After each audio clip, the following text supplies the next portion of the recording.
kukulisizaayo nnyo mu kuwumulamu okwo katweyongereyo n'emboozi y'obuwanguzi. Kati tugenda kusoma modern farming, ennima ey'omulembe nga mwe muli ne black pepper ono gwe nawandiseeko mu bukedde w'olwokusatu olwa wiiki eno ewedde, era ne wano Sunday ewedde nabayigiriza okulima black pepper. Black pepper tusobola omusimba mu mwanyi, tusobola omusimba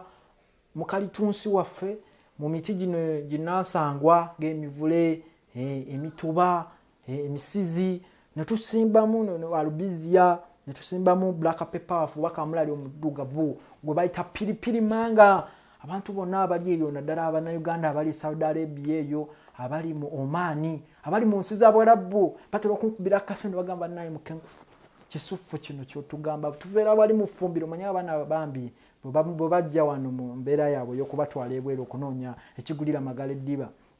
bagenda otuuka eri bye badde bawuliriza ku mboozi z'omukenkufu ate bye babasaba kawulira nga bankubira akasimu sooka otulagirire tupanga tutya bwe tusiika kitya kino ne kino kintu kikya ekyo ekinanyamba okuuma omulimu. Nange siri mubi ngambawa naye badde bagamba nnyo ku black pepper gwe bayita piripiri manga, ate nga bakama baabo Abawarabu bamujja mu Buyindi. Naye nakugamba nti newono black pepper tusobola omulima kubanga abantu basimbye emiti bangi.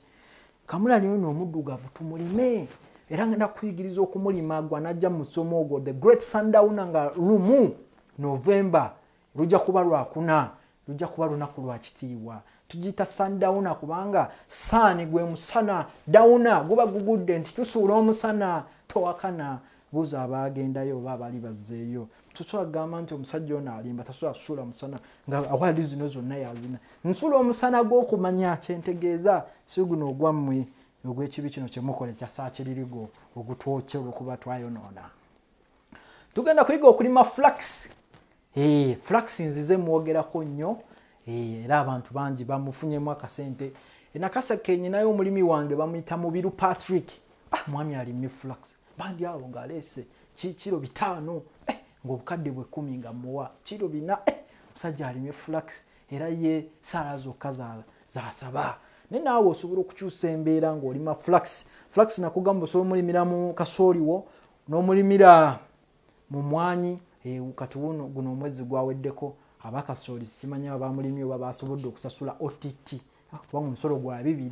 ate bo baba nusu 15. Nelima flax yewa mitwalo 2 ogule OTT ne Nazaro omugulire n'omukamwana omugulire n'omukyala wo omugulire buli omu omugulire ense kutende. Mu mbeera eyo tugenda yiga okusoma flax. Ate nga ebirime bino byembagambye oba byembazigiridde tebirwala, kisinga okuba ekikulu, tebirwala. Gwe kati gwe corporate ali mu office ng'olinda musaala naye ate ng'ogenda otuuka ng'oli mu minus bakubanja, odduka buddusi ate mwambala obukondo olaba akubanja n'odduka ogenda okuwulira kiki anuusa okugulwa nti yadduka emisinde tayagala kusasula. Osobola okutandikawo project bweziti ng'eya flax. Pangisa ettaka mitwalo 2 mugenda ne mugula essimu ez'ebbeezi Samsung zaanize iPhone muzimanyi ne series naye nga ziri mu bukadde ne pangisa ettaka lya mitwalo 2. Endo nagamba ensigo esimba eka ya mutwalo eya flax ofuna oluvannyuma lwa myezi 4 ojja kufuna kilo 2 buli kiro njigula emitwalo 2 bwe bukadde obwo buna. Kati lwaki weekweka, lwaki odduka n'onuuka, oba lwaki osiba entumbu eno nekakanyala n'obanga boola anti buli boola bakubanja odduka buddizi wenda okakana ng'okoze entumbu osibye entumbwe emisinde okola exercise eri forced. Kati mu mbeera eyo lima flax, pangisa y'ettaka otekeko flax ono myezi 4 ojja kugula ne bima weeyagale. Ate nga kigenda okuba ekirungi ku musomo guno ogwa the great sundowner nga lumu November ngenda kuba wayendokwa entandikwa aba black pepper ngenda bawa endokwa ngenda bonaja ngenda kuwa yendokwa ya black pepper n'endokwa ya flax ne sukali ow'amazzi owa stevia. Era mu mbeera ya orthomolecular medicine omanyi abantu abasinga beebuuza bano bali mu habo bali mu tetutegerekeka kyetulimu kye bayita orthomolecular medicine. Kitegeeza ebintu bye tukola kantu kaba katono bwe kati naye nga kaka abali batestinze ku buto wa omudalasini bamumanyi oteke tondo limu bwe liti ngenda okulaba nga nekizosis mulukuse ng'empitambi byonna ebicafu obiyiye obitadde mu post office naye era mu mbeera ngono sukaali w'obutonde stevia tondo limu bw'olityo lyoteka mu kikopo kya caayi kugamba tuddira ekintu edda kye baaba wanganga kingi tunakuwa ekidomola kya lita 2 genda okakkana ng'ofunye n'odima ebigere bizimbye amazzi onywa kidomola ky'amazzi nokakkana ng'ebigere bizimbye amazzi amatama gazimbye amazzi ne katukuwa kantu katono naye nga kaka abatera okunuusa ku kabuto kaffe kali ak'omudalasini nakugamba nakakuba ab'SFC paka kati banja simula bugolo batenda kati mu mbeera eyo kino kye bayita ophthalmological medicine naye kati omwaka guno ngenda bayigiriza nammwe okukola pineapple cider vinegar okuva mu nanasi abantu bangi nnyo tebakimanyi nti enanasi muvaamu vinegar kyovulaba waliwo Abamerica waliwo kampani yaabwe ekola sente mpya nenkadde ekola gye bayita apple cider vinegar ge amazzi ge tuyiwa ku nvendiirwa tutobuuka era abakyala basinga bagakozesa okusala weight naye waliwo n'abasukaali n'abalwadde abalala bangi nnyo bamukozesa vinegar naddala apple cider ava mu apple naye bannayuganda tebakimanyi nti ate enanasi nayo apple kyovala bagita pine apple eriko akafumito oba akafumu ka pine gye bayita pine apple kati pineapple eno oba enanasi ediba nezivunda tugenda begiza okukola mu vinegar enanasi tukolemu vinegar pineapple cider vinegar mu the great sundowner nga lumu November egenda okubeera ku Equatorial Hall ku maka gafaawo wetubeera tetusukawo ate nga bwe tulinda next year sundowner gye bayita planta sundowner bagita planta ey'omwaka ogujja eyo ebeera ku nnimiro bagita planta nti plant omanyi planta lulimi Swedish olwo Abaswidi bwe balwogera Abaswedish Sweden plant kati sundowner planta ejja kubayo omwaka ogujja njagye bagamba twawo tubeera ku nnimiro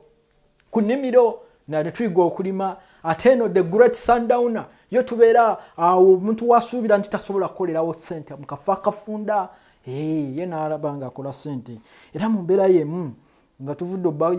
tuvudde ng'ogyeko ekyokubayigiriza okukola enanasi okuzikolamu vinegar tugenda bayigiriza okola fene okumukolamu ennyama tosobola kiikiriza naye kituufu ate n'okusingira ddala tugenda kuyiga okola ka pine oil oba ke bayita turpentine kengendo basomesaako sande ejja okuva mu bigundi bya gana amasanda ga pine amasanda bwe gati ge bayita resins tugakamula ne tukolamu butto oyo abalima pine mukoze nnyo losi ng'ate musobola okukola butto avudde mu pine mu masanda ne mu bukoola gwe bayita turpentine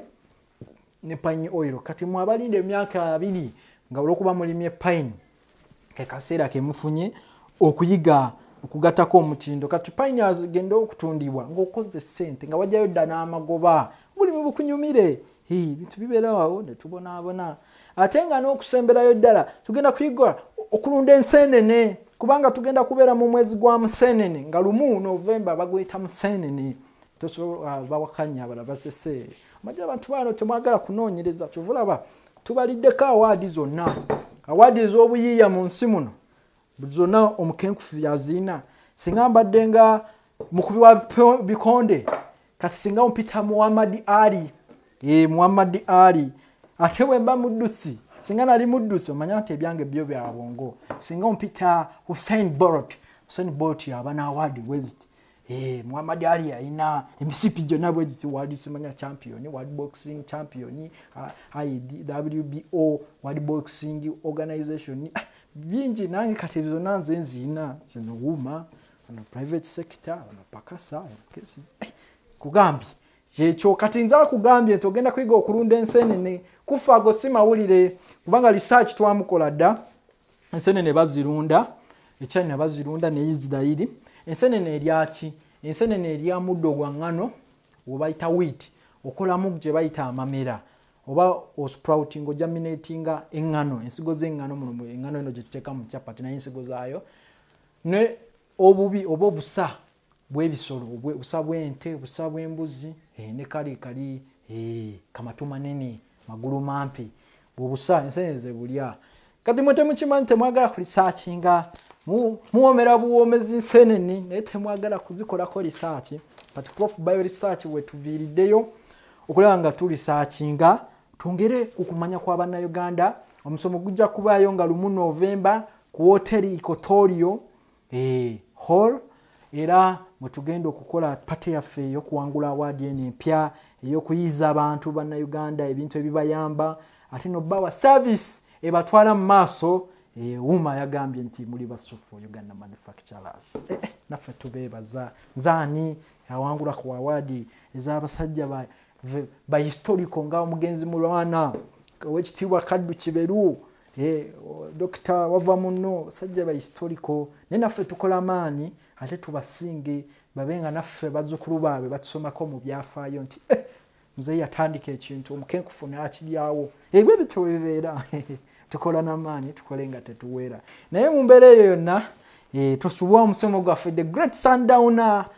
nga 1 November ku hoteri Equatorio olunaku lumyusa abaana mubaleete bajje balabe muvubuka munnaabwe omukenkufu ng'ekintu akiseesamu ate nammwe bakuliridde mu myaka yessaawa mweddaabulule nammwe mulwane mukube emizinga mulabe nga musobola okugattako embeera yonna y'okukyusa eggwanga lino anti twebeereremu.